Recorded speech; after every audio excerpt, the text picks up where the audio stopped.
Given that at least 1/4 of the Filipino population are active online, how potent are the social media platforms and what are their demonstrated successes? Like best practices or maybe pilots for showing the power of social media platforms and the power of citizens on these platforms.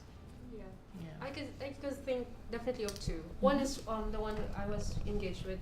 It makes it easier. It makes the mobilization easy.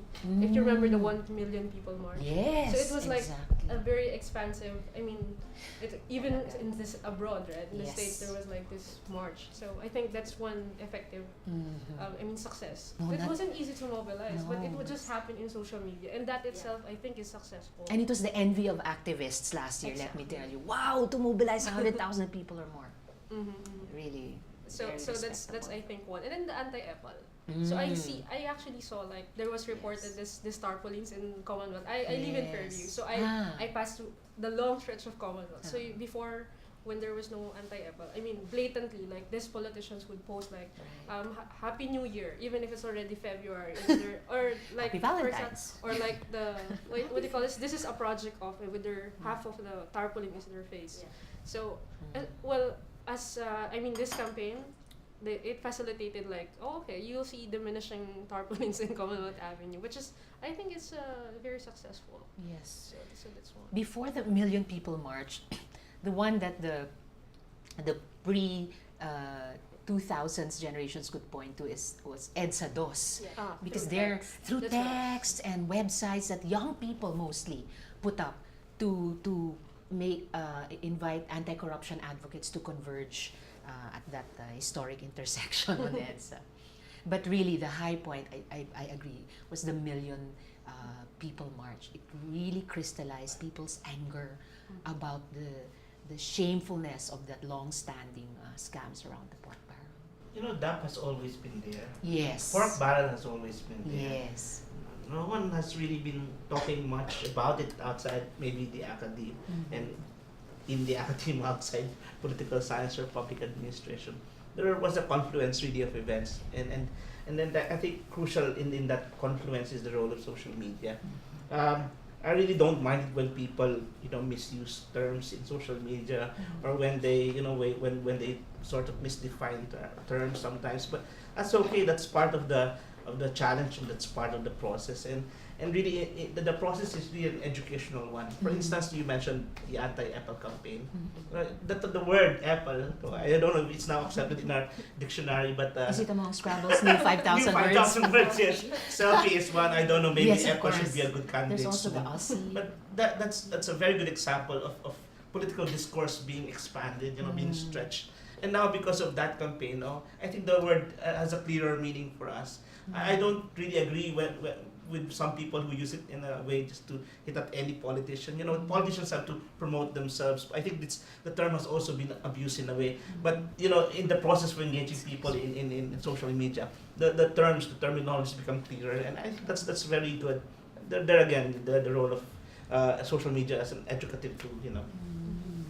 I think it's a really good way also, maybe in terms of perception. So like this idea of sharing what you feel in social media, and then people adding on to it, and then you see also how other people are feeling. Yes. And I think one thing that we don't recognize is how much social media affects us and how we think and how we think of the things that are around us. So if I turn on my social media and nobody is talking about the war in Gaza or nobody is talking about, then I would have no idea that it's happening. So it's almost as if social media creates your reality. And then so you see people are angered by the pork barrel, they'll post it, and then ikaw rin like ako rin gusto kong makisama.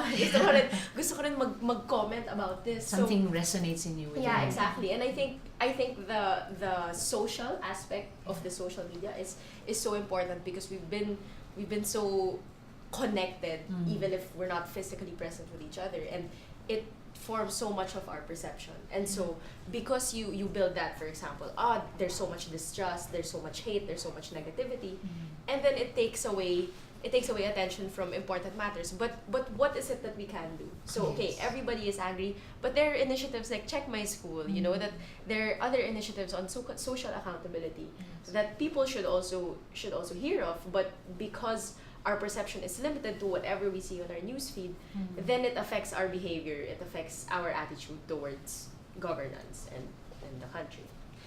That reminds me of something you said in our first round about when you were saying, about 25% of us Pinoys are online. But then again, in sociology, there's that 100 monkey theory, or else that idea that if a new idea is implanted in at least 10% of a population, though a minority, that's enough for it to be embedded in the popular consciousness, and it has a chance to take root, to grow, to participate with other ideas and bring forth new, not just ideas, but questions. And I love what Senator Grace Poe said about I think it was the anti-cybercrime law. She said, you can't regulate the internet. It's like trying to regulate the solar system.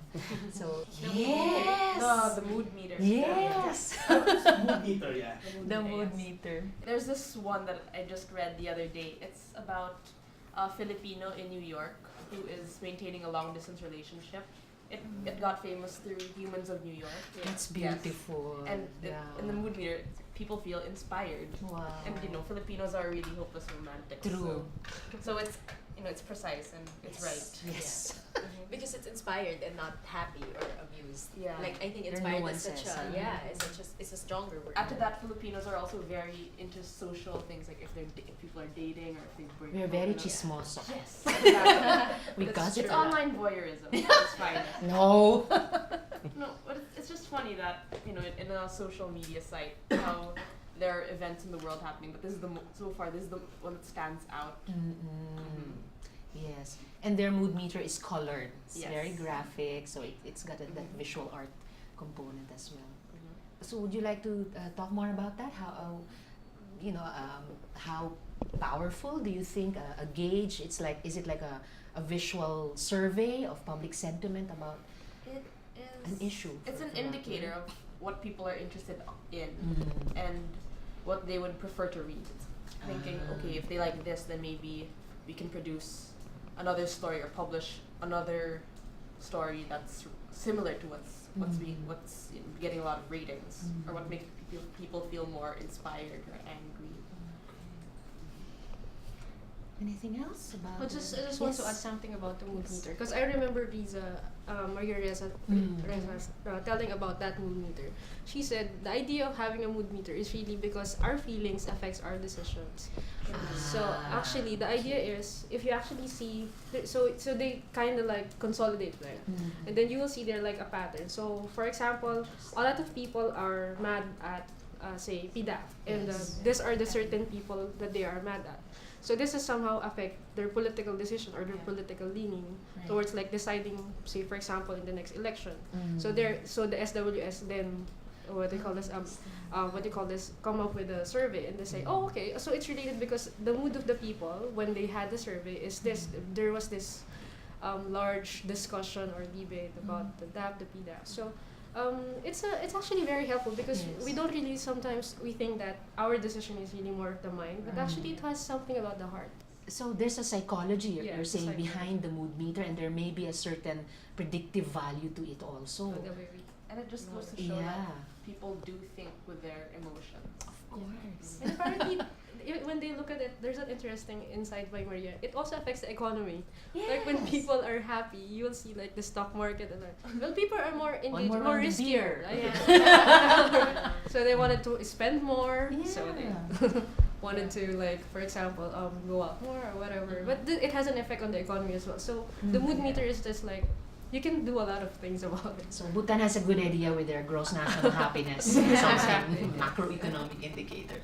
What you were saying earlier about how, not very many people are like actively engaged in social media in good governance. You can use, like, okay, well, this article was written in a certain way that was really inspiring. So maybe you can change how you show the information that you want to bring out to the people, and you can write it in a way or present it in a way that from the mood meter, what you're seeing is inspiring. You can present it in a way that's very similar, and you could kind of use those different techniques to really infiltrate your Yeah. your social Yeah. media Social network. Yeah. So it functions like a feedback, and then Yeah. gives you ideas how to reach more people Yeah. more effectively with your material. Yeah, how to craft your message. How as to well. Yeah. okay. So- Because you only have a tiny little box in your newsfeed. So how are you going to present like this such a big idea of Mhm. how to change for example like citizens' role in good governance in like such a Yes. tiny box.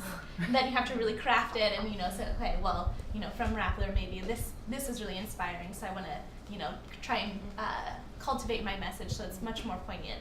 So maybe also the success stories are examples of how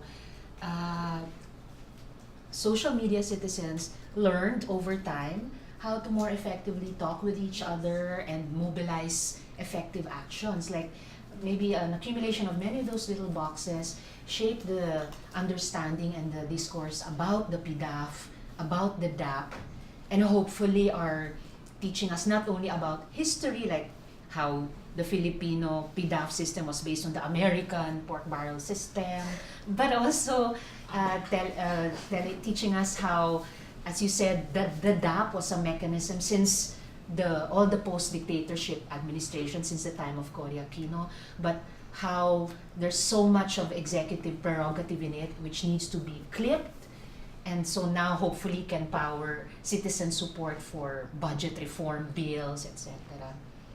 Since for 5 years, since 5 years ago, I've been sort of monitoring local government websites, at least in Metro Manila. Okay. And I've seen how things have been improving actually. 5 years ago, when I tried to look at the 17 cities in Metro Manila, Wow. I realized that some of them have not really been maintaining very good websites. In fact, some of them don't have functional websites. When you click on the icons there, most of them are not working. Yes. But now it's a bit better now. It's a bit better now, a bit.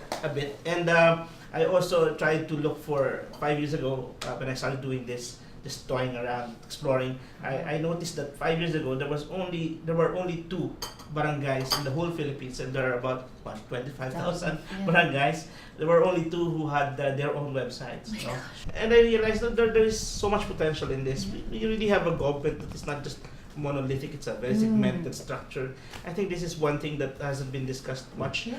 often when we talk about social media and its potential, its effectiveness. We talk about the national, the grand tail, diba? But the local governments are doing a lot. We know what has been happening in Bicol and how Yes. effective they have been in disaster preparedness. In some parts in the Visayas where they have very good recycling, Yes. sustainability projects. These are things that other local governments can learn from. Now I've seen that at least in the last 5 years, the local governments have been learning from one another. I think they're now competing as to which is a better website now. But I don't know. Still, many of them are not delivering. We have to put pressure on those Yes. local governments to how about the national government? It's not just the national government which has to be monitored, I think. So you weren't content with monitoring the websites of the 16 LaSalle schools. You went into the 17 Metro Manila. I was not yet there. Citizen. Not yet there in the South Philippines when I was doing that. Maybe you could instigate the constituents, the citizens of those 17 to light a Look fire at under their- the butts of those LGUs by Yeah. writing in to the Right. to It's interesting that actually a number of these city websites are actually requiring their citizens to log in. So they to be able to fully access the site, you have to log in. I could not do that because I'm not part of their city. But it's interesting, You're not a voter. yeah. You don't pay taxes there.